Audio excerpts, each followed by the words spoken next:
Gold, trusted gold buyers. మీరు తాకట్టు పెట్టిన బంగారాన్ని విడిపించి ఈ రోజు ఉన్న మార్కెట్ ధరకు కొనబడను.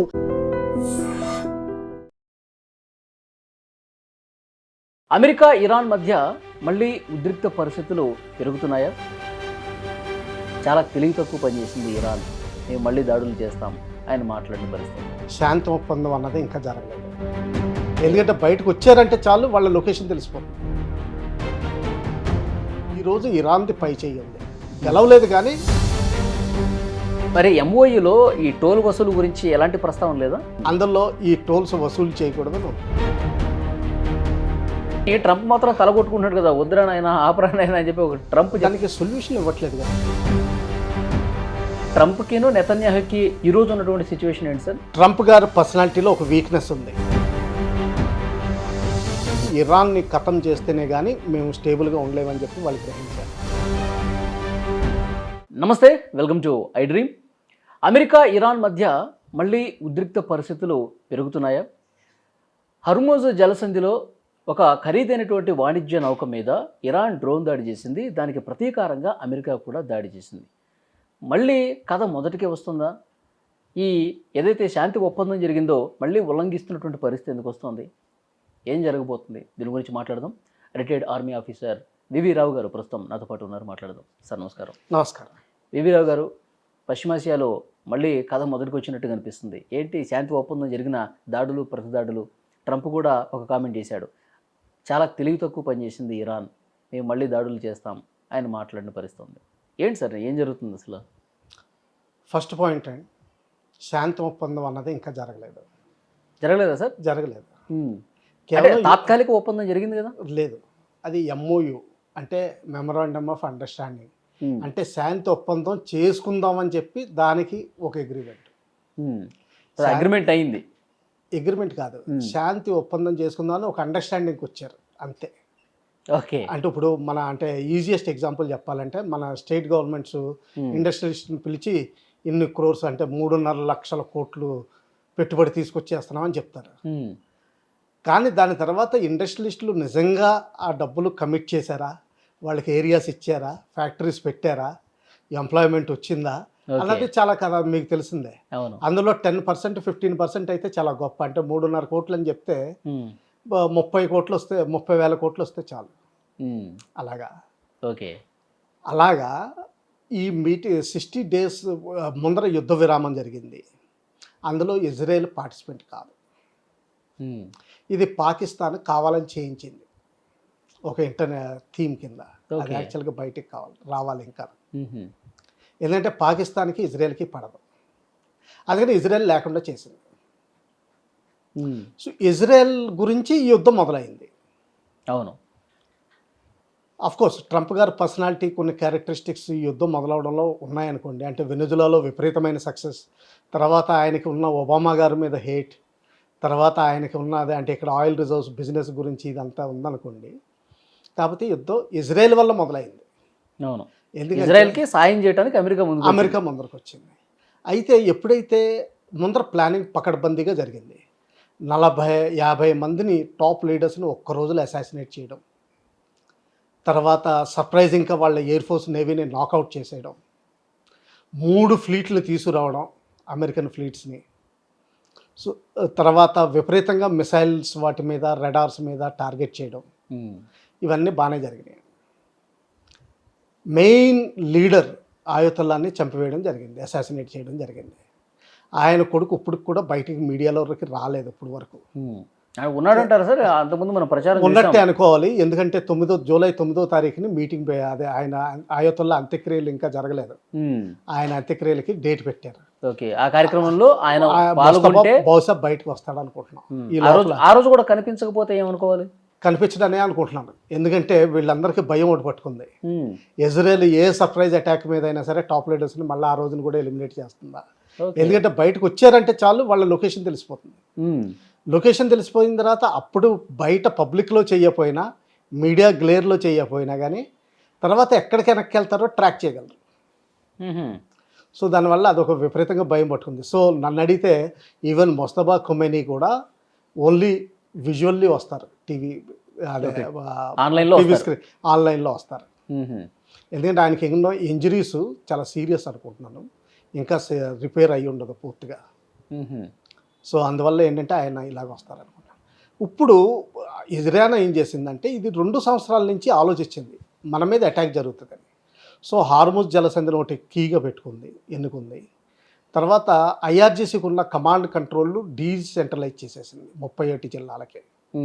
అంటే ఒక లీడర్ పోయినా కానీ ఇంకో లీడర్ ఉంటాడు, ఇంకో లీడర్ పోయినా కానీ ఇంకో లీడర్ ఉంటారు, ఇంకో లీడర్ పోయినా ఇంకో లీడర్ ఉంటారు.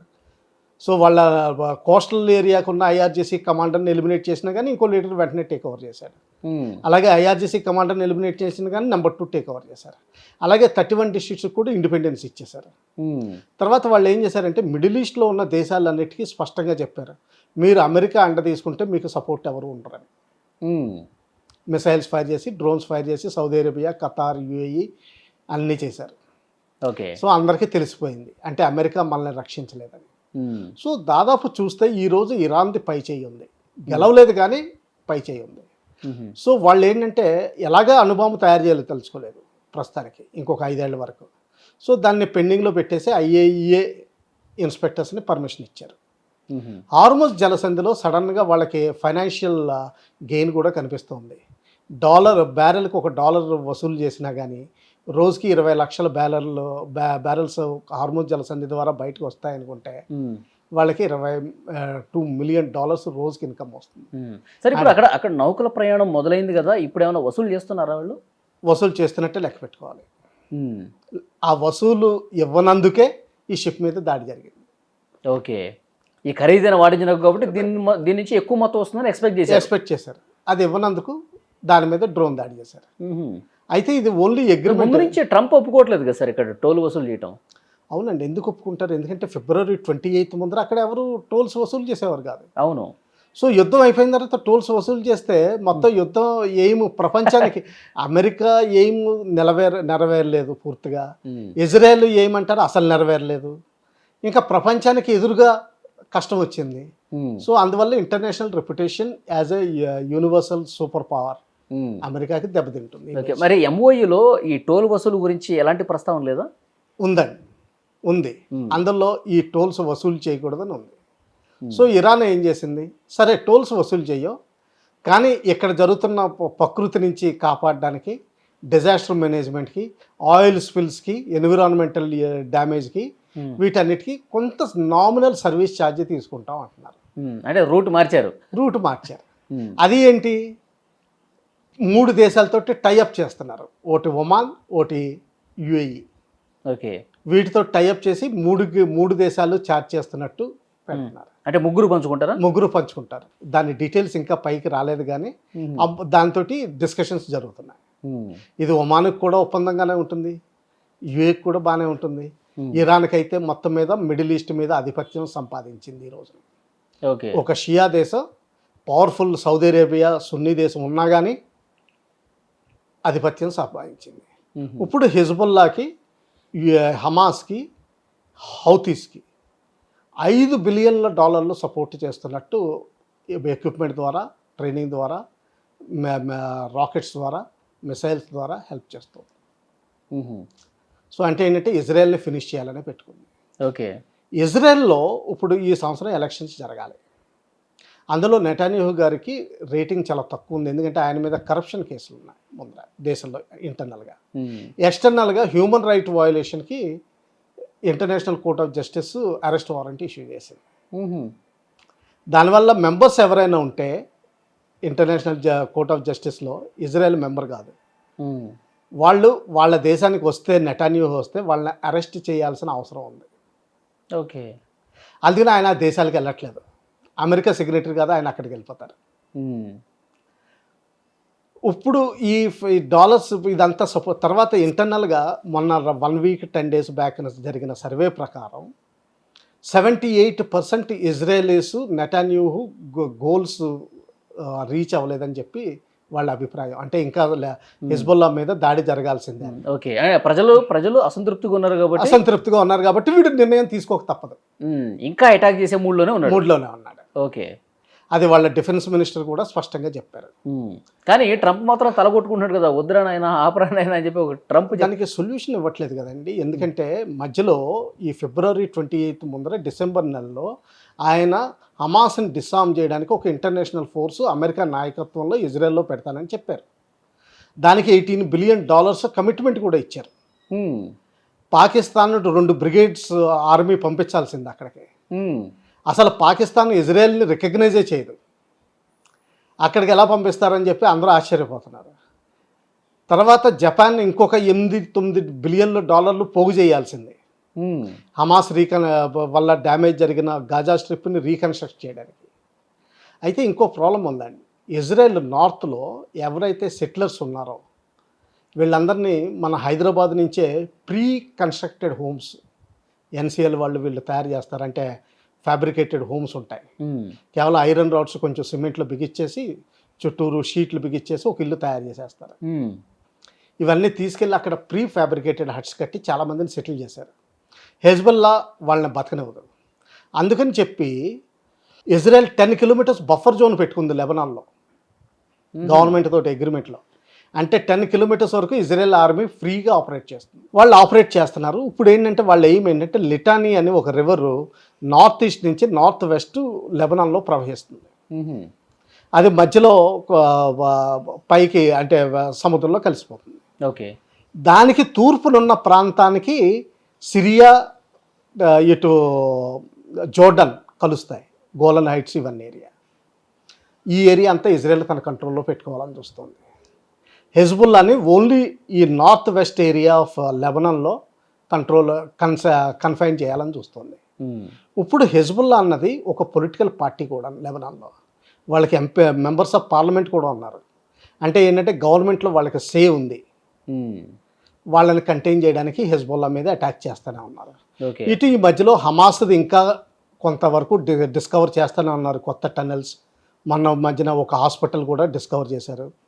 ఇదంతా జరుగుతూనే ఉంది. అలాగే హమాస్ టాప్ లీడర్ని ఎలిమినేట్ చేయడం ప్రసక్తిలోనే ఉన్నారు. ఇది ఇజ్రాయెల్ ఊరుకోదు, ఎందుకంటే ఇజ్రాయెల్ మనుగడకే కష్టం. ఓకే సార్, ఇప్పుడు ఇరాన్ చాలా స్పష్టంగా చెప్తోంది లెబనాన్ మీద ఏమాత్రం దాడి చేయొద్దు. ఇప్పుడు అమెరికా ఇరానే కాదు, ఇజ్రాయెల్ లెబనాన్ మీద కూడా దాడి చేయకుండా చూడాల్సిన బాధ్యత కూడా మీదే అని ఇరాన్ చెప్తున్నారు. కానీ అది వర్కౌట్ అయ్యే పరిస్థితి లేదు కదా. అది వర్కౌట్ అయ్యే పరిస్థితి కనిపించట్లేదండి. ఎందుకంటే first thing, America financial system అంతా జ్యూస్ మీద ఆధారపడి ఉంది. జ్యూస్ ఎప్పుడైతే కావాలనుకుంటారో అమెరికా ఫైనాన్షియల్ సిస్టమ్ని ఒక్క రోజులో పడగొట్టగలరు.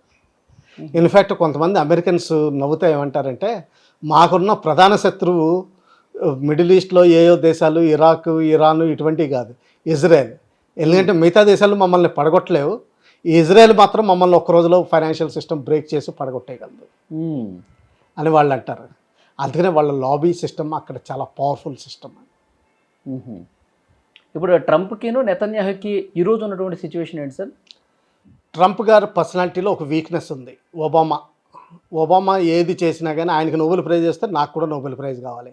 ఆయన ఇరాన్ తోటి అగ్రిమెంట్ చేస్తే అది పనికిరాదు. దానివల్లే దీనికి వచ్చారు.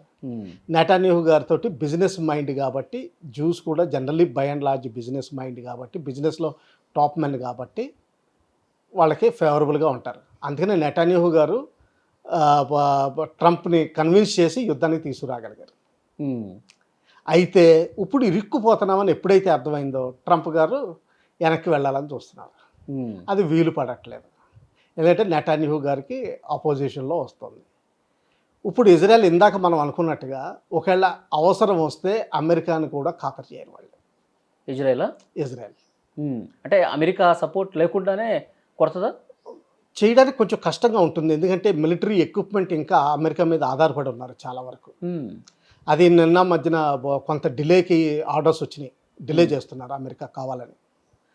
కానీ ఓవరాల్ అవసరం వస్తే ఇండిపెండెంట్గా వెళ్ళిపోతుంది. ఎందుకంటే ఇజ్రాయెల్ దగ్గర న్యూక్లియర్ వెపన్స్. మన ట్రంప్ అన్నాడు ఒకసారి, మేము లేకపోతే ఇజ్రాయెల్ ఇప్పటికి నాశనం ఎప్పుడు అయిపోయేది అని. అది కరెక్టేనండి. ఇజ్రాయెల్ అసలు బ్రిటిష్ యాక్చువల్గా ఇజ్రాయెల్ ఎప్పుడు మొదలైంది?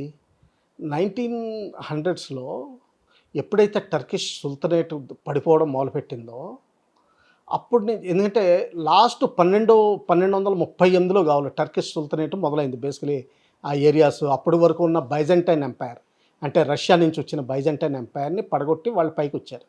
వాళ్ళు ఎప్పుడూ క్రిస్టియానిటీ మీద దాడి చేస్తూనే ఉన్నారు, మొత్తం మీద ఆధిపత్యం సంపాదించారు. అందుకనే క్రూసైడ్స్ ఇవన్నీ నడిచినాయి. అది తీసుకొచ్చి 1900స్లోకి వచ్చేసరికి వీక్ అయిపోయింది టర్కీ, సుల్తనేట్ వీక్ అయిపోయింది. అప్పుడు 1908లో వీళ్ళు ఖిలాఫత్ మూమెంట్ అని స్టార్ట్ చేశారు ముస్లిమ్స్ అందరూ కలిపి. అందులో అన్ఫార్చునేట్లీ మన ఇండియన్ నేషనల్ కాంగ్రెస్ కూడా ఇరుక్కుపోయింది సపోర్ట్ చేసి. ఓకే, మహాత్మా గాంధీ గారు 1915లో ఇండియాకి వెనక్కి వచ్చారు, ఈ ఖిలాఫత్ మూమెంట్ని సపోర్ట్ చేశారు. అప్పటి వరకు ఇజ్రాయెల్లో ఉన్న యూదులు కేవలం 2 లక్షలు కూడా ఉండేవారు కాదు, 20,000 మంది ఉండేవారు బహుశా. అప్పుడు 1917లో బ్రిటిష్ ఫారిన్ మినిస్టర్ బెల్ఫోర్ అన్న వ్యక్తి బెల్ఫోర్ డిక్లరేషన్ చేశాడు. ఏమని 1917లో ఏదైతే ఒరిజినల్ సోలమన్ 4,000 సంవత్సరాల క్రితం పరిపాలించాడో జెరూసలేంలో, అది బేస్ చేసుకుని జ్యూస్ ఇండిపెండెంట్ కింగ్డమ్ పెడదామని. ఎందుకంటే అప్పటికే బ్రిటన్కి అర్థమవుతుంది మెల్లగా ఈ రోజు కాకపోతే ఒక 50 సంవత్సరాల తర్వాత కాలనీస్ వదిలిపెట్టేయాలి. సో అందుకని చెప్పి అక్కడ జ్యూస్ని క్రియేట్ చేయడం, ఇటు ఇండియాను విడగొట్టి పాకిస్తాన్ను క్రియేట్ చేయడం, అలాగే నాగాల్యాండ్ ఫర్ క్రైస్ట్ అని చెప్పి 1950s నుంచి ఒక క్రిస్టియన్ కంట్రీ తయారు చేయడం, ఒకే లాటిట్యూడ్లో భూమధ్య రేఖకి పైన ఒకే లాటిట్యూడ్లో వాళ్ళు చేయడం వల్ల వెస్టర్న్ ఆధిపత్యం ఎప్పుడు ఏషియాలోనూ ప్రాచ్య ఏషియాలోనూ ఉంటుంది. ఇది లాంగ్ టర్మ్ ప్లాన్ డిజైన్. అందులో ఇజ్రాయెల్ సక్సెస్ అయ్యారు, పాకిస్తాన్ సక్సెస్ అయ్యారు, ఇండియా డెవలప్ అవ్వకుండా డిలే చేశారు. బంగ్లాదేశ్కి ఒకప్పుడు పాకిస్తాన్లో ఉండేది కాబట్టి ఈరోజు ఇమాజిన్ చేయండి, ఒకవేళ జమ్మూ కాశ్మీర్లో టెర్రరిజం బంగ్లాదేశ్ నుంచి కూడా వచ్చుంటే ఎంత అధ్వానంగా ఉండేదో. Yes, correct. సో ఈ విధంగా ఇండియాని డిలే చేశారు. లేకపోతే ఇండియా పాపులేషన్ చైనా కంటే ఎక్కువ కంబైన్డ్. అఖండ భారత్ చూస్తే అఖండ భారత్లో నేను ఇంకా ఆఫ్ఘనిస్తాన్, శ్రీలంక, మయన్మార్ లెక్క పెట్టట్లేదు. ఓన్లీ బ్రిటిషర్స్ వదిలిపెట్టిన భారత్ 1935 తర్వాత 44 క్విట్ ఇండియా, 42లో క్విట్ ఇండియా మూవ్మెంట్ అప్పుడుది ఇండియా లెక్క పెట్టినా కానీ చైనా కంటే మన పాపులేషన్ ఎక్కువ, బ్రెయిన్ పవర్ ఎక్కువ, హార్డ్ వర్కింగ్ ఎక్కువ.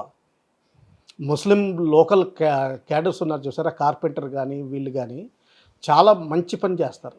వాళ్ళకున్న ఓర్పు యాక్చువల్గా నన్ను అడిగితే మిగతా రిలీజన్స్కి ఎవరికి లేవు. వాళ్ళు చేస్తున్న output better quality. Yes. So ఇంత మ్యాన్ పవర్ మన దగ్గర ఉండుంటే మనం ఎక్కడ ఇప్పుడు మొత్తం సిలికాన్ వ్యాలీ మొత్తం టేక్ ఓవర్ చేసేద్దాం. సో దాన్ని చెడగొట్టారనమాట. ఓకే, జ్యూస్ అక్కడి నుంచి డెవలప్ అయిన తర్వాత అమెరికా సపోర్ట్ వాళ్ళు వచ్చారు. ఎస్, వాళ్ళంతా యూరోప్లోను అటు అమెరికాలోను కూడా ఫైనాన్షియల్ సిస్టమ్స్ అన్నీ వాళ్ళ దగ్గర పెట్టుకున్నారు. మీరు మేజర్ మ్యూచువల్ ఫండ్స్ కానివ్వండి, మేజర్ పెన్షన్ ఫండ్స్ కానివ్వండి, బిగ్గెస్ట్ బ్యాంక్స్ కానివ్వండి, కీ ఇన్ఫ్రాస్ట్రక్చర్ ఏరియాస్ కానివ్వండి, ఏరోనాటికల్ ఇంజనీరింగ్ కానీ ఇటువంటివి, కీ స్పేస్ టెక్నాలజీ ఎక్కడైతే అమెరికా లీడింగ్లో ఉందో, ఏ దేశం నా దగ్గరికి వెళ్ళలేకపోతుందో ఆ టెక్నాలజీలో జ్యూస్ డామినేషన్ ఉంది. సో అందుకే అమెరికా భయం. తర్వాత ఇంకోటి చూస్తే ఏంటంటే జ్యూస్ ఎప్పుడైతే ఈ 2 lakh ఉందో 1930 వరకు అలాగే ఉండిపోయింది. డబ్బులు ఇచ్చి పంపించేవారు, డబ్బులు ఇస్తాం మీరు ఇజ్రాయెల్కి వెళ్ళండి అని బతిమాలేవారు. ఎప్పుడైతే అటు హిట్లర్ జర్మనీలో వచ్చి పర్సిక్యూషన్ మొదలైందో జ్యూస్ మీద, అప్పుడు వలస విపరీతంగా వచ్చారు. అది సడన్గా 20 lakhs అయిపోయింది 1939కి. ఎప్పుడైతే ఈ బెల్ఫోర్ డిక్లరేషన్ వల్ల 1948లో 1922లో సుల్తనేట్ పోయింది టర్కీలో, అక్కడ డెమోక్రసీ వచ్చింది, సుల్తాన్ పారిపోయాడు ఫ్రాన్స్. ఇంకా అప్పుడు ఫినిష్ అయిపోయిన తర్వాత వీళ్ళు ఇజ్రాయెల్ని మెల్లగా డెవలప్ చేయడం మొదలుపెట్టారు, పట్టించుకోలేదు ముందర. 1948లో ఎప్పుడైతే ఇజ్రాయెల్ సడన్గా స్టార్ట్ అయిందో అరబ్ దేశాలన్నీ ఒకసారి అటాక్ చేసింది, ఉండడానికి లేదని. అది సక్సెస్ అవ్వలేదు, ఎందుకంటే బ్రిటన్ ఆ రోజుల్లో బ్రిటన్ ఇంకా పవర్ఫుల్, వీళ్ళందరూ సక్సెస్ అయ్యారు. ఇప్పుడు బ్రిటన్ తనలాడుకుంటుంది. అది బ్రిటన్ ఇంకా అయిపోయిందిలేండి, అది స్పెంట్ ఫోర్స్. బ్రిటన్ కాలగర్భంలో కలిసిపోయింది. ఇది నేను అనుకోవడం చార్లెస్ III కూడా లాస్ట్ కింగ్, దీని తర్వాత మొనార్కీ పోతుంది, అంతే అయిపోయింది. ఈ ఇజ్రాయెల్ ఎంత కష్టపడ్డారంటే స్టార్టింగ్లో కిబ్బుట్స్ అని చెప్పి అగ్రికల్చర్ ల్యాండ్ కాదు, మొత్తం అంతా శాండీ డెజర్ట్స్, ఎవరు పంటలేం పంట. దాన్ని అంతా కోఆపరేటివ్ సొసైటీలు తీసుకుని వాటిని ఆరెంజ్ గార్డెన్స్ చేసి శాండ్ డ్యూన్స్ని స్టెబిలైజ్ చేసి, మనం ఆ టెక్నాలజీ తీసుకొచ్చి రాజస్థాన్లో స్టెబిలైజ్ చేసాం డ్యూన్స్ అన్ని. ఈ తుమ్మ చెట్లు ఇవన్నీ ఏరియల్ స్ప్రే చేసి తుమ్మ చెట్టు విత్తనాలు ఇవన్నీ స్టెబిలైజ్ చేసాం. అవునవును, ఇజ్రాయెల్ ఇవన్నీ టెక్నాలజీ అంటారు. తర్వాత డ్రిప్ ఇరిగేషన్ ఇజ్రాయెల్ నుంచి వచ్చింది. Yes, correct. అలాగే ఒకటి చెప్పుకోవాలంటే 1950s మన MiG-21 మొన్న ఏదైతే ఫేజ్ అవుట్ చేసామో అప్పట్లో స్టేట్ ఆఫ్ ది ఆర్ట్ ప్రపంచంలో రష్యన్ ఫైటర్ విమానం అది. సెకండ్ వరల్డ్ వార్ తర్వాత బాగా తయారు. దాన్ని ఎలాగ దొంగతనం చేయాలా అని చూశారు ఇజ్రాయెల్ వాళ్ళు. సో ఒక జూ పైలట్ని రష్యాలో పట్టుకున్నారు. అతను ఏం చేశాడంటే ఆ విమానాన్ని మామూలుగా ట్రైనింగ్ ఫ్లైట్ అని చెప్పి ఇజ్రాయెల్ తీసుకొచ్చేసాడు రాత్రి. అంటే యాక్చువల్గా విమానం దొంగతనం చేశారు. అవును. తీసుకొచ్చిన తర్వాత రాత్రి 3ంటికి, ఆ రోజుల్లో గోల్డా మీర్ అని ఒక లేడీ ఉండేది, ఆవిడ ఇంట్లో మీటింగ్ పెట్టి మామూలుగా ఈ విమానాన్ని పొద్దున్న 10ంటికల్లా విప్పేయండి, మొత్తానికి పాటు మనకున్న బేసికలీ మెటలర్జీకి చేసే, అంటే బేసికలీ క్రూడ్గా చెప్పాలంటే కసాలోళ్ళందరినీ పిలిచి ఆ మొక్కలకి మక్కి పాట చేసేయండి, మళ్ళీ అసెంబ్లీ చేయండి, నాకు 4 రోజుల్లో ఇంకో విమానం కావాలి అన్నాడు. అందరూ నవ్వారు. అలా కాదు, ఇది మెటలర్జీ, దాని తర్వాత బోరింగ్, ఇదంతా దానికి హై టెక్నాలజీ కావాల్సి ఉంటుంది. అంటే ఎన్ని సంవత్సరాలు కావాలని అడిగాడు సైంటిస్టులు, అదే ఇంజనీర్స్ని. 5 సంవత్సరాలు కావాలన్నారు. సరే మీకు ఎంత డబ్బులు కావాలన్నాడు. వాళ్ళు ఏదో XYZ నాకు గుర్తులేదు ఎగ్జాక్ట్ అమౌంట్ ఇచ్చారు. దానికంటే 25% ఎక్స్ట్రా ఇచ్చేశాడు. కానీ నాకు 5 సంవత్సరాల్లో ఫైటర్ విమానం కావాలి. వీళ్ళు ఫైటర్ విమానం 3.5 సంవత్సరాల్లో చేసి ఇచ్చేశారు, కొత్త ఫైటర్. అలాగే ఇజ్రాయెల్ చిన్న దేశం, అప్పట్లో జోర్డాన్ కూడా అటాక్ చేసేవి. అసలు ఇంజిన్ స్టార్ట్ చేస్తే ట్యాంక్ బోర్డర్ దాటి వెళ్ళిపోతుంది. అందుకని చెప్పి వేరే దేశాల నుంచి రాకెట్ లాంచర్ 4 కిలోమీటర్స్ వరకు రేంజ్ ఉంటుంది. మిసైల్స్ అయితే 1000 కిలోమీటర్స్ వరకు జనరల్గా రాకెట్స్ ఎఫెక్టివ్గా ట్యాంక్ని కూలగొట్టేస్తాయి. ఆ తర్వాత ఆర్టిలరీలో కూడా APFS-DS అని రౌండ్స్, అంటే డబల్ ట్యాండమ్ రౌండ్స్, అవన్నీ కూడా పేల్చి, అంటే 30 కిలోమీటర్స్ రేంజ్ వరకు ఉంటుంది. 10 కిలోమీటర్స్ 15 కిలోమీటర్స్ అయితే చాలా ఎఫెక్టివ్గా ట్యాంక్స్ని మొత్తం నిర్వీర్యం చేసేస్తాయి. అటువంటి ట్యాంక్ని ఎలాగ బతికించాలని వీళ్ళు ఆలోచించారు. ప్రపంచంలో ఎవరు చేయలేని పని ఏం చేశారంటే 1500 హార్స్ పవర్ ఉన్న ఇంజిన్ తీసుకొచ్చి ముందర పెట్టేశారు. దాన్ని మెర్కావా అన్నారు. Communication systems, radio sets. మన ఇండియాలో ఈ రోజుని ఇండియన్ ఇన్ఫెంట్రీకి కమ్యూనికేషన్ సెట్ లేదు, సెక్యూర్ది లేదు, అన్నీ ఓపెన్గానే నడుస్తాయి, మోటరోలా సెట్స్ మీద నడుస్తాయి. వాళ్ళు మనకి రేడియో సెట్స్ అమ్ముతున్నారు. అలాగే లాంగ్ డిస్టెన్స్ HF రేడియో సెట్లు అంటారు, అవి కూడా మన దగ్గర లేవు, ఇజ్రాయెల్ నుంచి కొంటున్నాం. అలాగే డ్రోన్స్ టెక్నాలజీ మనం ఇజ్రాయెల్ నుంచి తీసుకున్నాం. ఎయిర్ క్రాఫ్ట్స్ తర్వాత వాళ్ళు మొసాద్ అన్నది స్ట్రాంగ్ ఇంటెలిజెన్స్ ఏజెన్సీ చేసుకున్నారు. ప్రస్తుతం నెటాన్యాహు ఎల్డర్ బ్రదర్ ఒక రైడ్లో, ఎంటబ్బీ రైడ్ అని ఫేమస్ రైడ్, యుగాండాలో హైజాక్ అయిన ఎయిర్ క్రాఫ్ట్ మీద రైడ్ చేసి అందరినీ రక్షించి తీసుకొచ్చారు.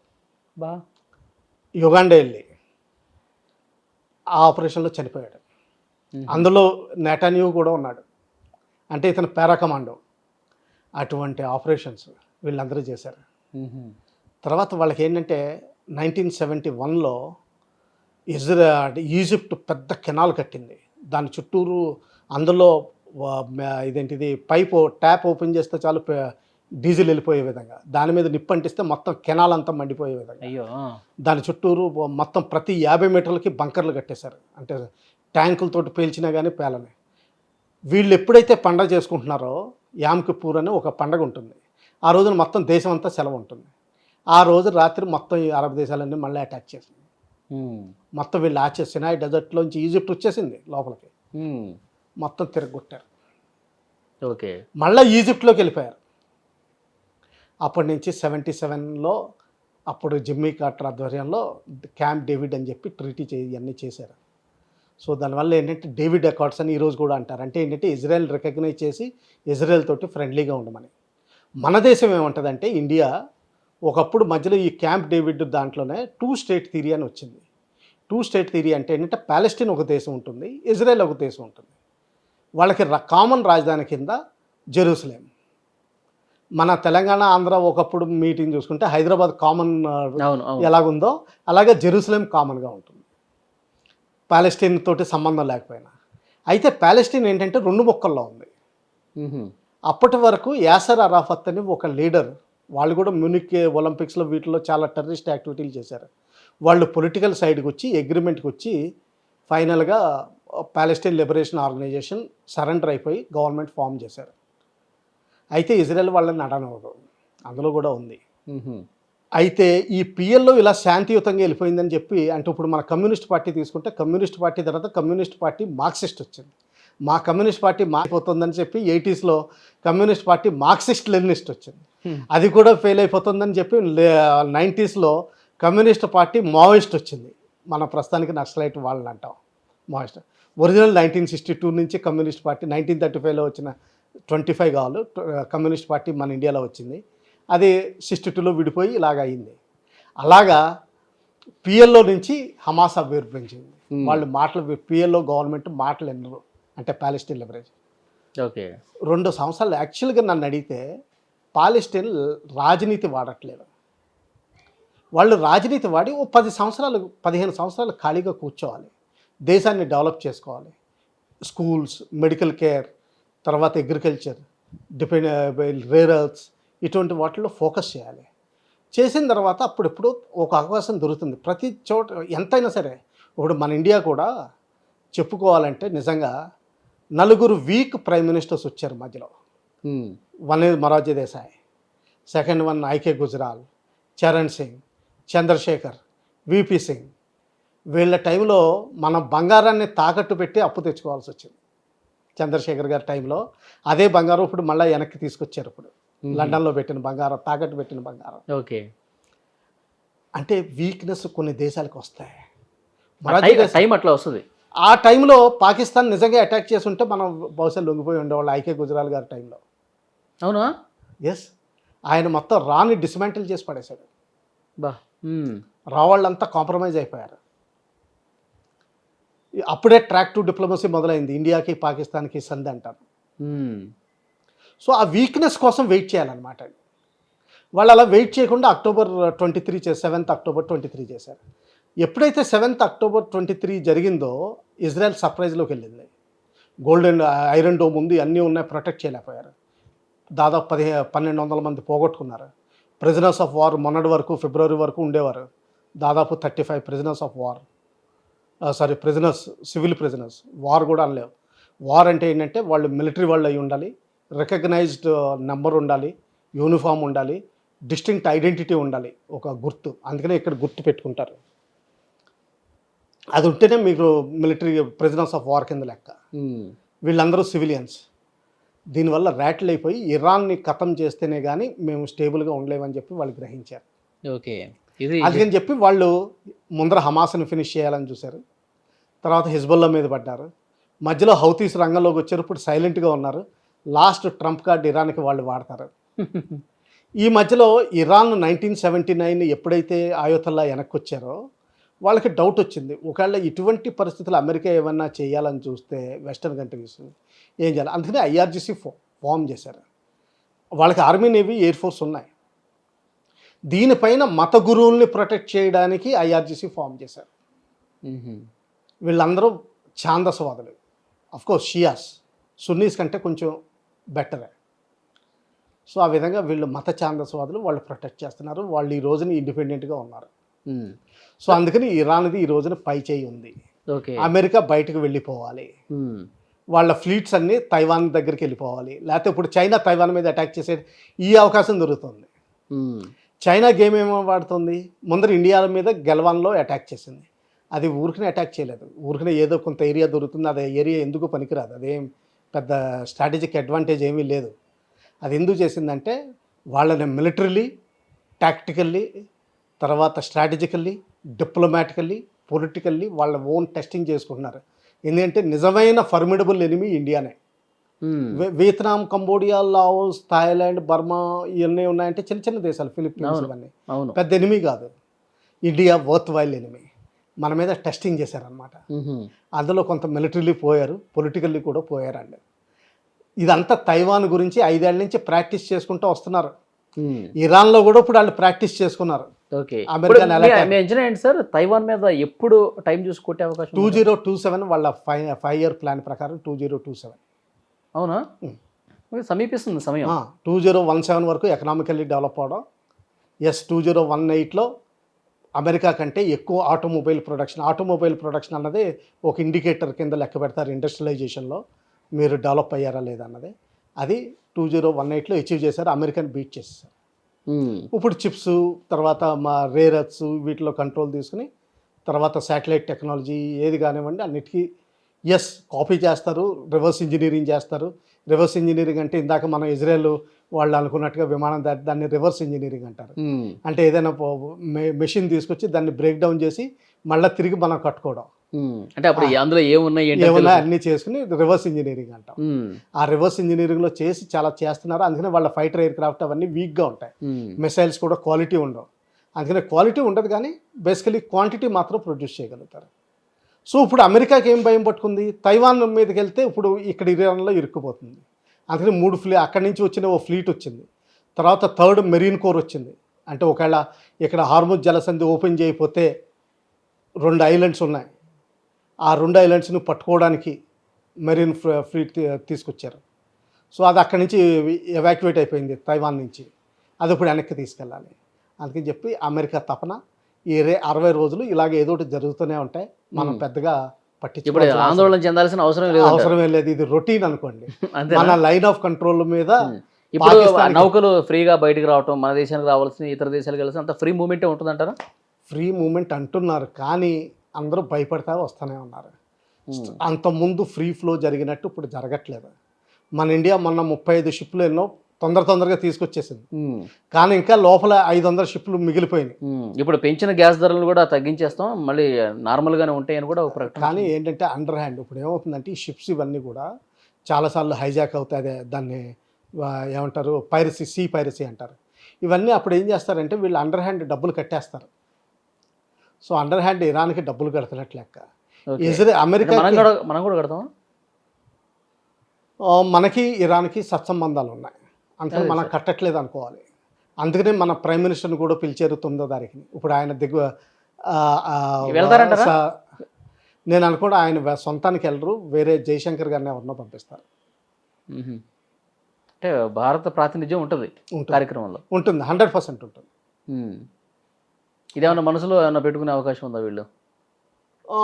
ఎవరు ఇరాన్ వల్ల ఇజ్రాయెల్ కానీ అది అందుకనే ఒక వయా మీడియాగా చేస్తారు, మనసులో పెట్టుకోకుండా నాటు పాము చావదు కర్రాకే పెరగదు అలా చేస్తారు. మనం ముగ్గురుతో బాగుంటాం కదా సార్. ముగ్గురేంటి 4తోటి బాగానే ఉన్నాం. ఒక్క పాకిస్తాన్ మీడియేషన్ ఏంటంటే పాకిస్తాన్ తోటి ప్రాబ్లం ఏంటంటే మీడియేషన్ మధ్యలో ఒక వారం రోజుల క్రితం కసూరి ఒక స్టేట్మెంట్ ఇచ్చాడు. ఒకవేళ ఇజ్రాయెల్ని రికగ్నైజ్ చేస్తే మాత్రం మేము లీడర్స్ని అసాసినేట్ చేసేస్తామని ఓపెన్గా చెప్తున్నాడు. ఈరోజు క్రికెటర్ జావేద్ మియాందాద్ అన్నయ్య పోతే మొత్తం షోయబ్ అఖ్తర్ ఎవరో సమ్ క్రికెటర్ అతను పోతే మొత్తం లీడర్స్ అంతా అక్కడ ఉన్నారు ఓపెన్గా. అవును, అంతా UN designated terrorist, American designated terrorist, bounty ఉంది, అన్నీ ఉన్నాయి, పబ్లిక్గా ఓపెన్గా ఉన్నారు. వాళ్ళు అంత కంట్రోల్ చేస్తున్నారు పాకిస్తాన్. సో అందుకని పాకిస్తాన్ అక్కడికి వెళ్తుందో ఇజ్రాయెల్ వెళ్తుందో లేదో నాకు doubt. Hamas Gaza reconstruction committee అవ్వదనుకుంటున్నాను. అసలు మర్చిపోయారు మనుషులు. అవును, ఈరోజు మాత్రం ఇరాన్ తన కార్డ్స్ కరెక్ట్గానే వాడుతుంది. అమెరికా ప్రపంచానికి అంటే చెప్పడానికి కౌంటర్ అటాక్ చేసింది. ఈ 60 రోజులు ఇలా నడుస్తూనే ఉంటుంది. అంతే, ఇక చేయకపోతే మనం ఏం చేయలేదని ఎక్కడ ఫీల్ అవుతారని చెప్పి ఫీల్ అవ్వడం కాదండి, ప్రెషర్ కూడా తగ్గుతుంది కదా. ఇప్పుడు ఇరాన్ మరీ పై చేయి వస్తే ఇంకా వాళ్ళు వినిపించుకోరు. అందుకని చెప్పి వాళ్ళ మీద ప్రెషర్ మెయింటైన్ చేయడానికి ఇలాగే అటాక్స్ చేస్తూనే ఉంటారు. సరే, ఇప్పుడు వాళ్ళ మత గురువును కోల్పోయారు కదా, గాయపడ్డ సింహంలాగా ఇరాన్ కనిపిస్తుందా ప్రజెంట్? గురి చూసి ప్రతీకారం తీర్చుకునే పరిస్థితి ఉందా? ఇప్పుడు కాకపోయినా భవిష్యత్తులో ఉందండి. ఈ రోజు కాకపోతే రేపైనా సరే 10 సంవత్సరాల తర్వాత అయినా సరే నెతన్యాహు ఎలాగో అతను మాస్టర్ టార్గెట్ అది. సో అమెరికా మీద ట్రంప్ మీద కూడా ఏదో క్షణంలో ఉంటుంది. ఎందుకంటే వాళ్ళు 10 ఏళ్ళు కూడా ఆగడానికి తయారుగా ఉన్నారు. ముందర ఆటం బాంబ్ తయారు చేస్తారు. ఇప్పుడు కాకపోతే ఒక 5 సంవత్సరాల తర్వాత 7 సంవత్సరాల తర్వాత అయినా సరే దాదాపు 73% ఎన్రిచ్డ్ యురేనియం ఆల్రెడీ 400 kgs వాళ్ళ దగ్గర ఉంది, ఎక్కడో సేఫ్గా దాచేశారు. దాన్ని 93% తీసుకెళ్ళినా కానీ సరిపోతుంది. ఒకవేళ పోనీ వదిలేయండి, 93% తీసుకెళ్ళక్కర్లేదు, దాన్ని బాంబులో పెట్టేసి మామూలుగా వాడేస్తే న్యూక్లియర్ రేడియేషన్ స్ప్రెడ్ అయిపోతుంది. అది మష్రూమ్ క్రౌడ్ రాకపోవచ్చు, కానీ ఆ రేడియేషన్ గురించి ఎస్పెషల్లీ వాటర్ బాడీస్ దగ్గర వాడితే, అందుకనే ఈజిప్ట్ సైలెంట్గా ఉంది. ఎందుకంటే నైల్ నది ఉత్తరాన్ని నుంచి దక్షిణం ప్రవహిస్తుంది. అక్కడ ఏదైనా వాడితే మొత్తం ఈజిప్ట్ అంతా పోతుంది, నైల్ నది కలుషితం అయిపోయి. అవును, అది ఉంది వాళ్ళ దగ్గర. ఓకే, కానీ బలమైన గాయమే ఉంది కాబట్టి ఎప్పుడైనా సరే వాళ్ళు మనసులో పెట్టుకుంటారు, చేసుకుంటారు, చేస్తారు. ఇప్పుడు వచ్చిన ఇబ్బంది అయితే ఏం లేదు, ప్రస్తుతానికి ఏమీ లేదండి.